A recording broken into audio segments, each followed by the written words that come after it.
그리스도인들은 세상 속에서 살아갈 수밖에 없습니다. 세상을 떠나서 살 수 없습니다. 세상과 단절된 삶을 살 수 없다라고 말씀을 드렸습니다. 왜냐하면 저희들은 하나님으로부터 보냄을 받은 자들이기 때문에, 이 세상에 보냄을 받은 자들, 복음을 전하기 위해, 예수 그리스도를 증거하기 위해 이 죄악된 세상 속으로 보냄을 받은 자들이기 때문에 이 세상 속에서 우리가 살아갈 수밖에 없습니다. 그렇다면 이 세상 속에서 우리가 어떤 삶을 살아야 하느냐? 빛과 소금의 역할을 감당하면서 선한 영향력을 미치고 복음을 증거하면서 세상을 우리가 하나님 앞으로 이끌어가는 그런 삶을 살아야 되는데, 오늘 한국교회가 그 삶을 살지 못함으로 인해서 이런 문제들이 발생한 것이 아닌가 싶습니다. 동성애를 포함한 포괄적인 그 차별금지법이 그냥 천만 기독교인들하고는 아무런 합의도 없이 국회 정의당에서 발의를 해버리고 굉장히 많은 수의 사람들을 무시하고서는 그런 일들을 자행하는 것, 왜 그런 일들이 발생했을까? 교회가 만약 지금까지 아주 높은 수준의 도덕성과 윤리를 보여주고 또 삶에 있어서 선한 영향력들을 미치고 또 사회의 악하고 더럽고 음란한 문화들에 대해서 파수꾼의 역할을 해왔다면, 그리스도인들이 시퍼렇게 눈을 뜨고 있는 가운데서 그런 악한 법들이 발의가 될 수 있었겠느냐라는 생각을 해보게 됩니다.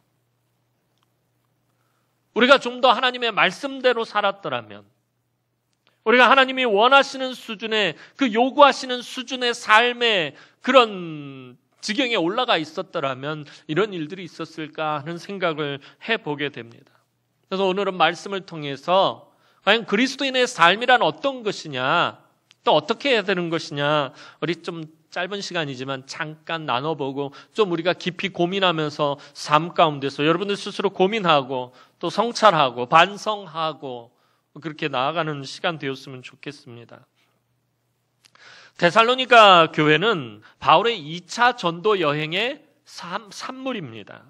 사도행전 17장을 보면 바울은 신라와 함께 빌립보에서 복음을 전하다가, 여러분들이 잘 아시는 것처럼 옥에 갇히고 매를 맞고 그리고 하나님의 능력으로 풀려난 뒤에 방향을 돌려서 마게도니아의 수도이며 상업으로 아주 번성한 이 데살로니가라는 도시로 향하였습니다. 바울과 실라는 데살로니가에서 유대인들의 아주 끈질긴 반대와 방해에도 불구하고 유럽의 두 번째 교회, 첫 번째 교회 빌립보에 세우고요, 유럽의 관문 역할을 하는 것이 빌립보였고요, 빌립보에서 첫 번째 교회를 세우고 그리고 데살로니가로 와서 두 번째 교회를 그곳에다가 세웠습니다.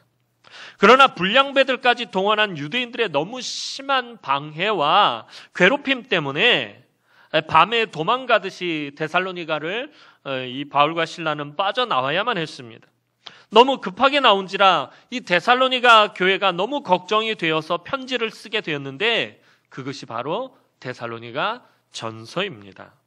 사실 데살로니가 교회는 여느 교회들에 비해서 이 사도 바울이 말씀을 많이 가르치지 못한 교회였습니다. 아마 사도 바울이 볼 때는 참 아픈 손가락 중에 하나가 이 데살로니가 교회였을 것입니다. 복음을 전하고 많은 사람들이 이제 막 주께로 돌아오기 시작한 시점에서 유대인들이 불량배들을 동원하여 폭동을 일으켰기 때문에 이 말씀을 충분히 전하지 못하고 빠져나와야만 했었습니다. 그리고 바울을 내쫓은 것만으로도 부족해서 이들은 데살로니가 성도들을 아주 심하게 박해하기까지 하였습니다. 그런데도 데살로니가 교회 성도들은 이런 어려움 가운데서도 복음을 향한 그들의 마음을 내려놓지 않았습니다. 예수 그리스도를 향한 그들의 그 마음을 내려놓지 않았습니다. 그들의 안에서 복음이 심겨져서 신앙이 천천히 잘 자라나고 있었습니다. 마치 엄마가 아이를 10달 다 채우고 낳은 것이 아니라 8달 만에 힘들게 낳았고, 낳은 후에도 젖을 제대로 못 먹였는데 아주 잘 자라난 아이와 같은 그런 교회가 바로 이 데살로니가 교회였습니다. 그래서 데살로니가 교회 성도들을 격려하고 위로하기 위해서 이 편지를 쓰게 된 것이었습니다. 데살로니가 교회 성도들이 이처럼 환난 가운데서도 말씀을 붙잡고 믿음으로 잘 견고하게 서 있다라는 소식을 들은 사도 바울은 이제 그들이 어떤 삶을 살아야 할 것인가에 대해 권면을 합니다. 예수를 믿고 이제 구원받은 성도가 되었다면, 정말 예수 믿는 그 구원의 확신을 가진 성도가 되었다면 이제 어떤 삶을 살아야 할 것인가, 그거에 대해서 권면을 합니다. 그것이 오늘 본문 말씀 1절 말씀입니다. 우리 1절 말씀 다 함께 다시 한번 읽어보도록 하겠습니다. 1절 말씀입니다. 시작.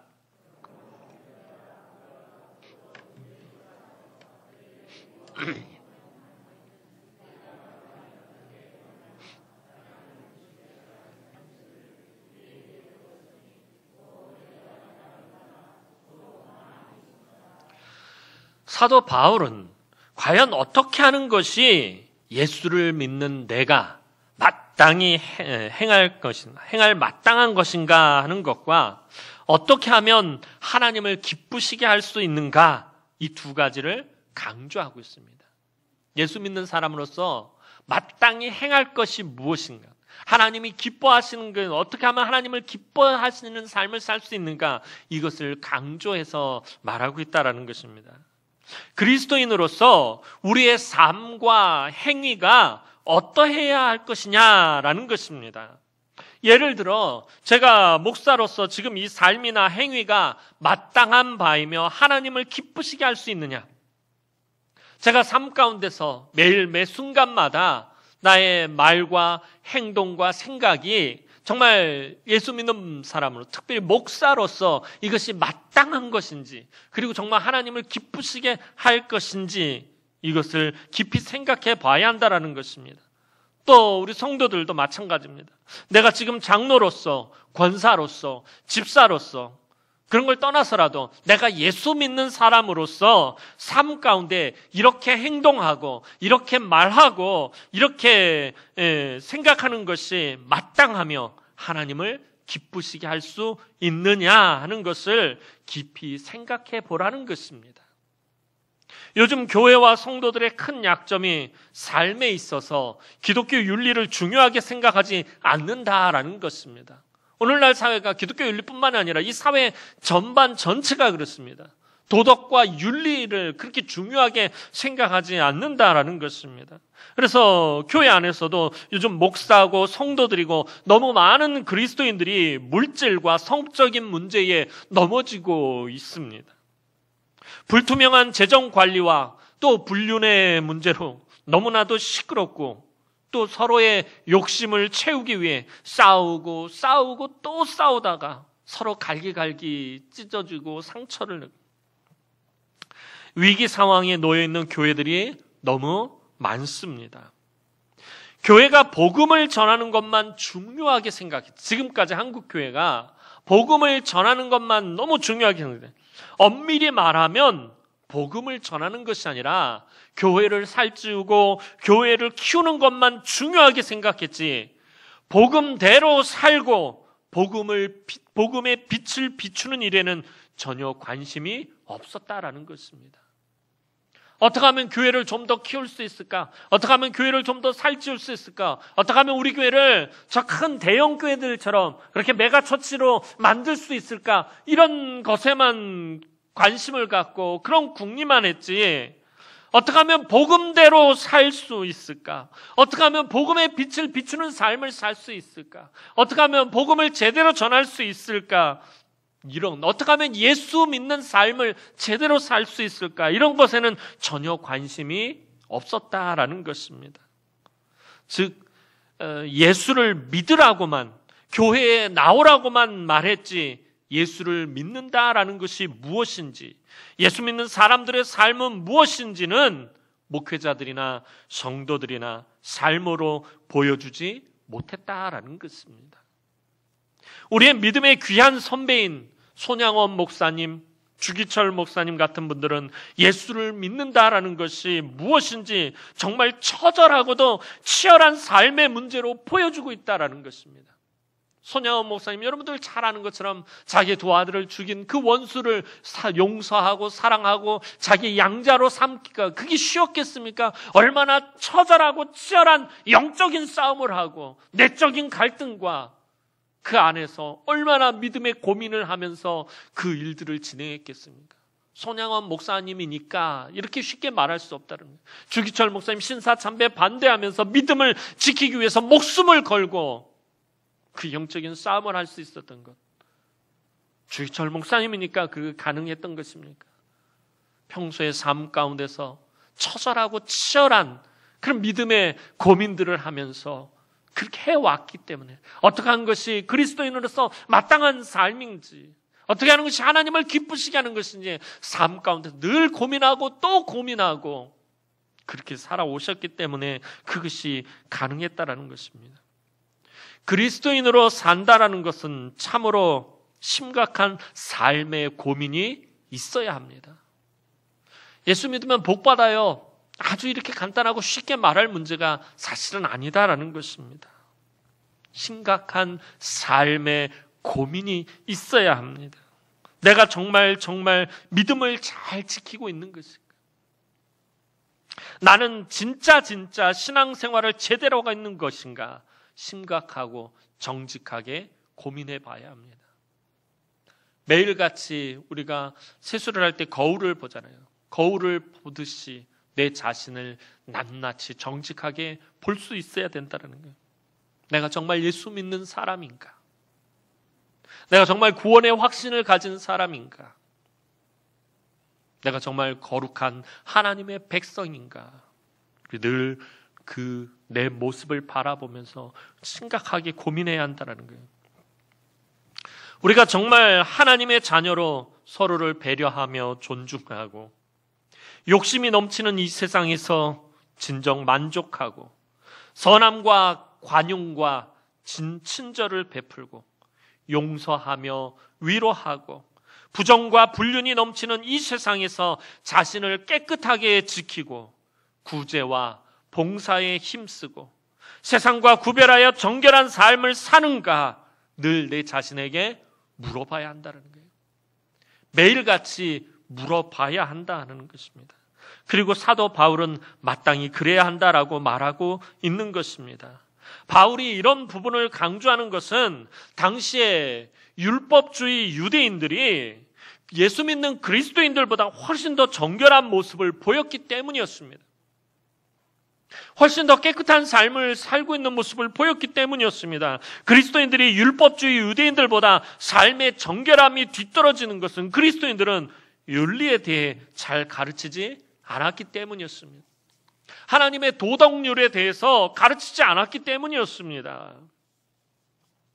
우리는 믿음으로 구원을 얻는다라는 것을 너무 강조하다 보니 삶이야 어찌되었든 신경을 쓰지 않게 된 것입니다.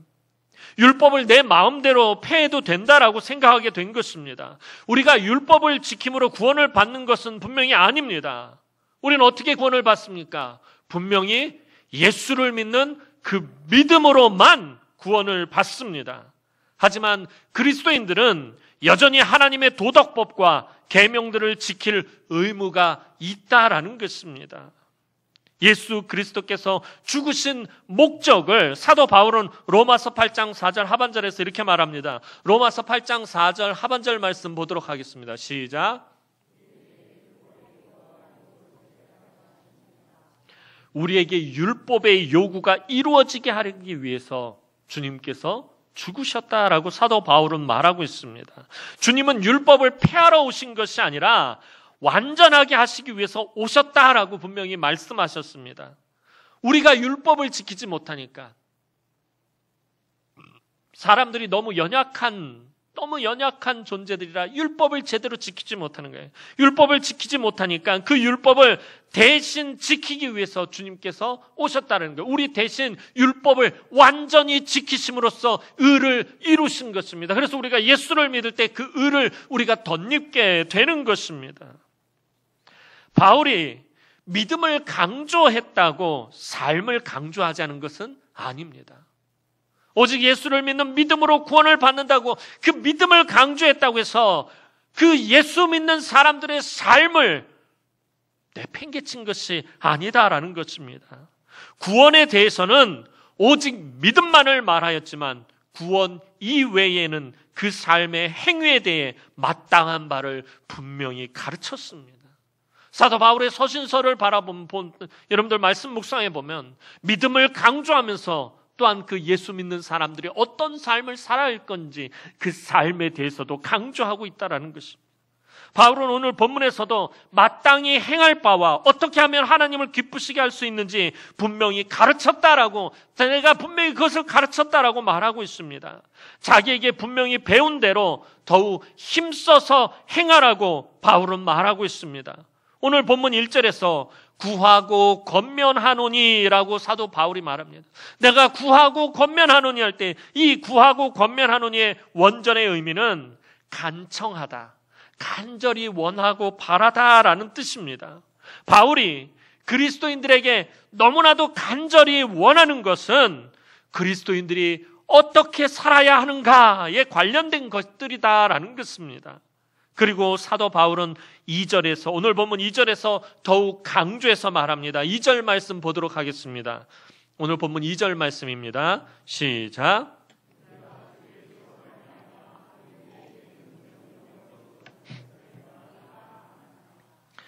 우리가 주 예수로 말미암아 너희에게 무슨 명령으로 준 것을 너희가 아느니라. 그리스도인들이 어떻게 살 것인가에 대한 바울의 가르침은 결국 주님의 명령인 것입니다.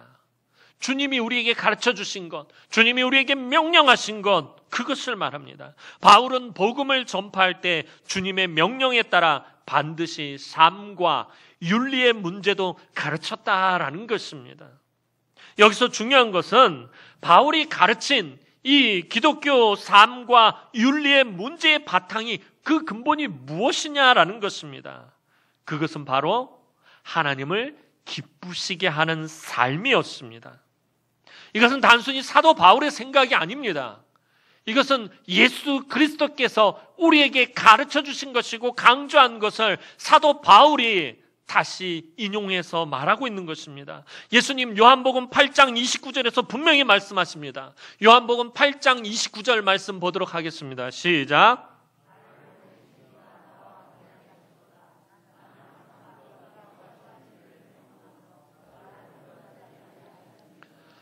예수님께서 하신 말씀이에요. 나를 보내신 이가 나와 함께 하시도다. 나는 항상 그가 기뻐하시는 일을 행함으로. 예수님께서는 어떤 삶을 사셨어요? 하나님이 기뻐하시는 삶을 살았다라는 거예요. 예수님에게 있어서 우리 주님에게 있어서 가장 중요한 것은 하나님이 기뻐하시는 것이에요. 하나님이 기뻐하시는 행위, 하나님이 기뻐하시는 말, 하나님이 기뻐하시는 삶이었다라는 것입니다. 예수님은 항상 하나님 아버지가 기뻐하시는 일만 행하셨다라고 분명히 말씀하셨습니다. 그리스도인들은 하나님이 기뻐하시는 일이기 때문에 윤리적이고 도덕적인 삶을 살아야 한다라는 것입니다. 하나님이 기뻐하시는 일이기 때문에. 요셉은 애굽의 시위대장 보디발의 집에서 여주인이 같이 동침하자고 유혹할 때 아무도 보는 사람이 없었지만 내가 어찌 이 큰 악을 행하며 하나님께 죄를 지으리까 하면서 유혹을 뿌리쳤습니다. 당시에는 여주인이 남자 종을 취하는 것들이 공공연하게 비일비재하게 이루어졌던 시대였어요. 성적으로 많이 타락했던 그런 시대였습니다. 아무도 보는 사람이 없습니다. 요셉이 여주인과 관계를 맺는다고 해서 뭐라고 할 사람이 없었습니다. 그럼에도 불구하고 요셉의 입에서 나온 말이 뭐죠? 내가 어찌 이 큰 악을 행하여 하나님께 죄를 지으리까? 다시 말하면 내가 어떻게 하나님 기뻐하시지 않은 일을 할 수 있겠습니까? 라고 말하고 있는 것입니다. 그렇게 유혹을 뿌리쳤어요. 이것이 하나님이 기뻐하시는 일인가, 기뻐하지 않는 일인가를 먼저 생각했다는 거예요. 그걸 먼저 판단했다는 것이에요. 그것으로 유혹을 이겨냈어요. 요셉이 자기를 정결하게 지킬 수 있었던 것은, 그가 도덕과 윤리에 흠이 없을 수 있었던 것은 이것이 하나님을 기쁘시게 할 행동인가 그렇지 않은가 분명하고도 확실한 기준이 있었기 때문이었다라는 것입니다. 요셉이 우리랑 성정이 다른 사람입니까? 우리랑 똑같은 사람이에요. 17살 이제 막 사춘기 때 혈기왕성하고 성적인 욕구가 아주 넘쳐날 때입니다.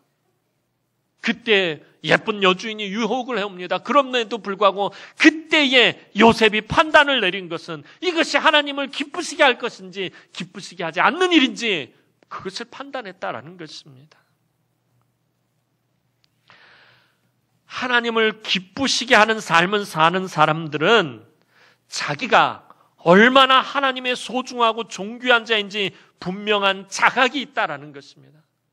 요셉은 그런 자각이 있었어요. 자기는 하나님의 정말 귀한 꿈과 비전을 받은 인물이었어요.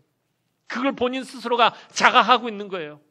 하나님이 나를 통해서 위대한 일을 이루어 가실 것이고 하나님께서 나에게 주신 이 꿈과 비전을 이루어 가실 것, 나는 그렇게 하나님 앞에서 소중하고 귀중한 존재라는 자각이 있었기 때문에 이 일이 가능했다라는 것입니다. 나를 함부로 더럽히면 안 된다라는 분명한 자기 성찰이 있었습니다. 삼손이 들릴라의 유혹에 넘어가고 다윗이 밧세바와 가늠을 하게 된 것은 자신이 얼마나 존귀한 자인지 기억하지 못하였기 때문이다라는 것입니다. 우리가 언제 타락하게 되고 언제 범죄하게 되는 것입니까? 내가 하나님의 존귀한 자녀라는 사실을 이 망각하는 그 순간에 우리가 범죄하게 되고 우리가 죄를 짓게 되고 그리고 타락하게 된다라는 것입니다. 베드로의 말을 빌리면 하나님은 우리를 어떻게 보십니까? 너는 택하신 족속이요 왕같은 제사장이요 거룩한 나라요 하나님의 소유된 백성이니라. 하나님은 우리를 그렇게 보고 계시다라는 거예요. 하나님은 우리를 그렇게 보고 계시는데 우리는 우리 자신을 그렇게 보고 있지 못할 때가 너무나도 많다라는 거죠. 그래서 삶이 엉망이 되는 것입니다. 우리가 하얗고 깨끗한 옷을 입고 있으면 어떻게 합니까? 위에서부터 아래까지 하얗고 깨끗한 옷을 입고 있어요. 그러면 행동을 조심할 수밖에 없습니다. 음식을 먹을 때도 자리에 앉을 때도 길을 갈 때도 매사에 조심하게 된다라는 것입니다. 그러나 그 옷에 무엇인가 묻기 시작하면 그 다음부터는 어떻게 하죠? 그냥 편하게 행동한다라는 거예요. 예전에 대학 다닐 때는 했어요. 친구들하고 아주 좋은 명품 그 티를 하나 사고 싶어가지고 친구들하고 돈을 모아서 매장에 가서 티를 샀어요. 다들 다른 색을 샀는데 저 혼자만 하얀색을 샀어요. 그게 너무 좋아가지고 다 입었는데 막 폼도 지금은 제가 살도 찌고 배가 나오고 이렇게 좀 늙은 쭈글쭈글하고 그래서 모양이 이 모양이지만 그래도 청년 때는 그래도 잘 나갔었어요. 안 믿으시네? 네, 대학 다닐 때 사진을 한번 올려야 되겠구만. 연예인 뺨치는 그런 비주얼을 가지고 있었어요. 그런데 하얀 그 멘트를 딱 입었는데 제가 봐도 뿅각이 잘생겼더라고요. 그래서 길을 나갔는데 이게 뭐 묻을까봐 이게 되게 조심하게 되는 거예요. 그런데 그날따라 친구들이 점심에 자장면을 먹으러 가자고 그러는데 난 싫은데 이 옷을 보호하기 위해서는 난 굶기라도 할 태세인데 그래서 가서 짜장면을 조심스럽게 먹다가 하나가 탁 튀었네. 그 다음부터 어떻게 했을까요? 그냥 막 정신없이 막 짜장면 묵든 말든 상관없이 하나 묵기 시작하니까 그 다음부터는 행동을 조심하지 않게 되더라는 거죠. 그냥 내 마음대로 편하게 행동해. 여기 뭐 짜장면 이만큼 먹고 막 그러면 남들이 뭐냐면 문이야. 원래 나올 때부터 이랬어. 이미 더럽혀졌으니 더 묻든지 말든지 신경을 쓰지 않게 됩니다. 우리도 마찬가지입니다.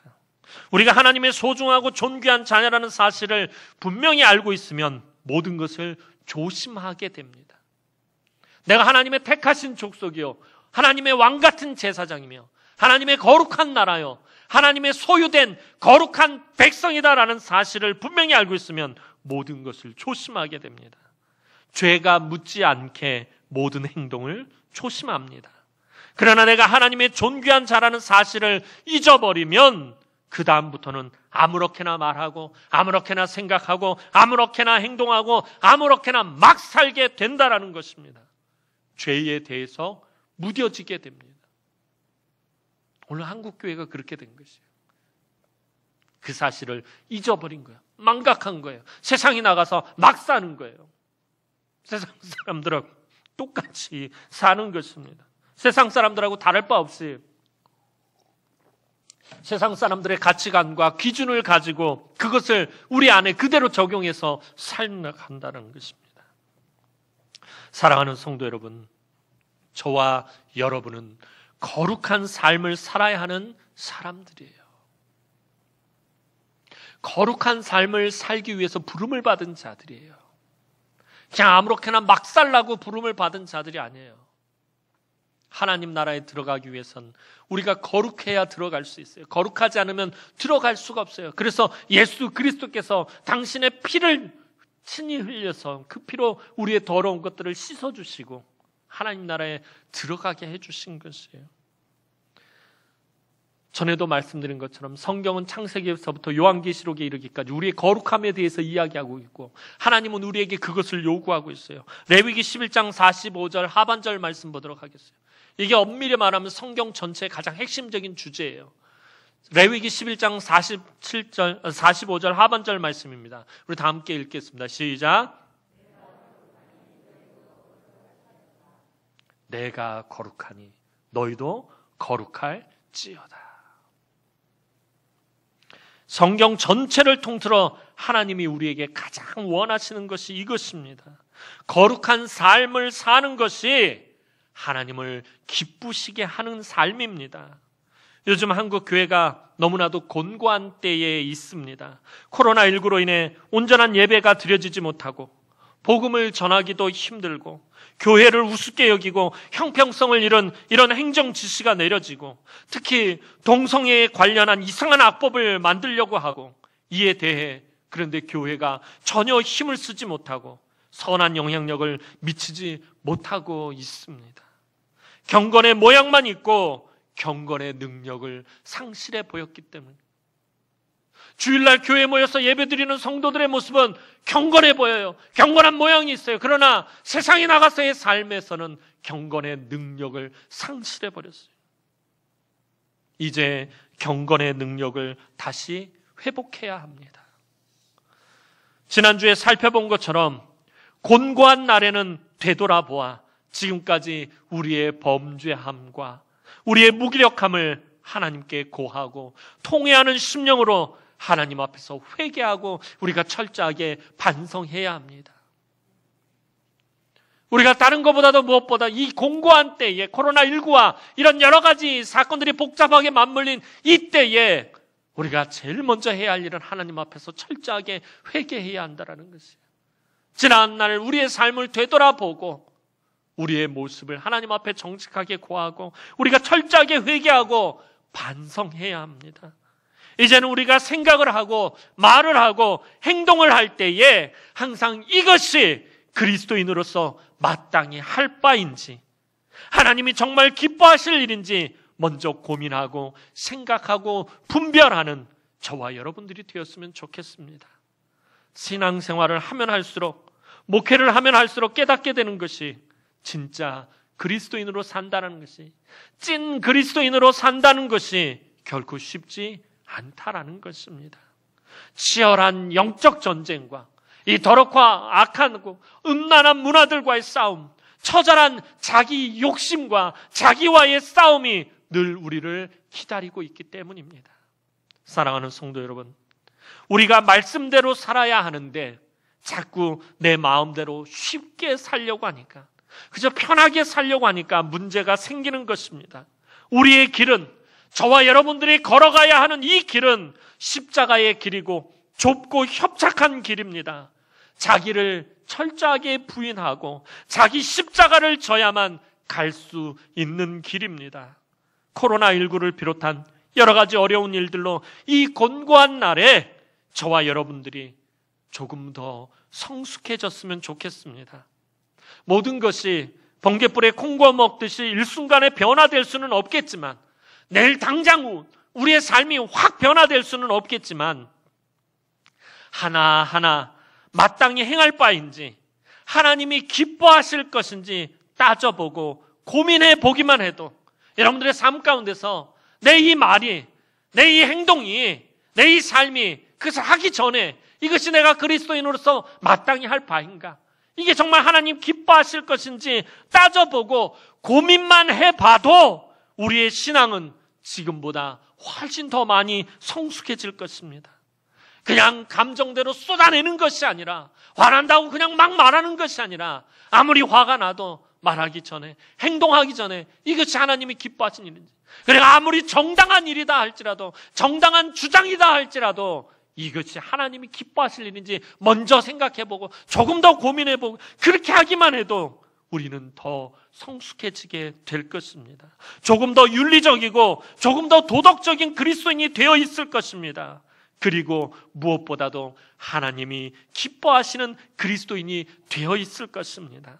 그래서 이렇게 큰 위기의 때에, 이렇게 곤고한 날에 하나님의 은혜로 도리어 참되고 진실한 그리스도인의 삶을 회복하는 저와 여러분, 그리고 우리 한국교회가 되기를 주님의 이름으로 축원합니다.